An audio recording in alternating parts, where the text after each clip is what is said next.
Two-Parter, a BDSM romance story, written by Denisse Rose, narrated by Michelle Jones.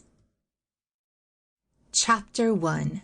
Chloe was sick of these types of occasions, going to fancy parties while her husband just worked the room, trying to impress everyone who was there.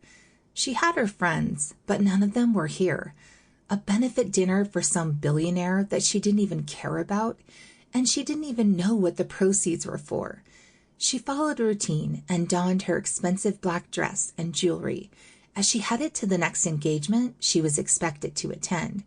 What was worse is that she couldn't even drink, as she opted to be the designated driver for the evening, a decision that she regretted after about half an hour of being at the party.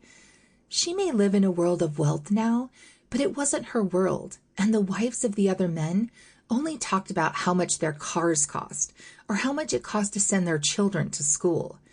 Chloe's husband was a handsome man, though, and she thought she had it all when she found him. A rich man who could give her everything she wanted, with a few children further down the line.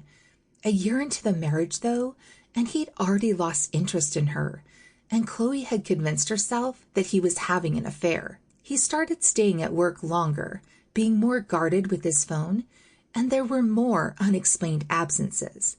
The compliments had dried up too, and Chloe was left wondering if it was her that was the problem.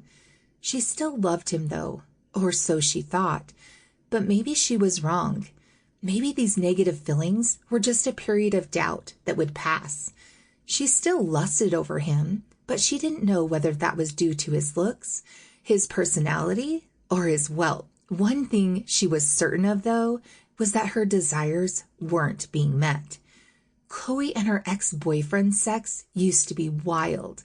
It was full of blindfolds, whips, and gags, and she loved it all. She had tried to convince her husband James to try some new things in the bedroom, but he was far too vanilla for any of that. Chloe thought that she could work on it over time, but with very little success so far. She hoped to unlock James's hidden desires. However, she had yet to find the key. At the party, Chloe tried to play the perfect wife all night, but she was getting increasingly bored.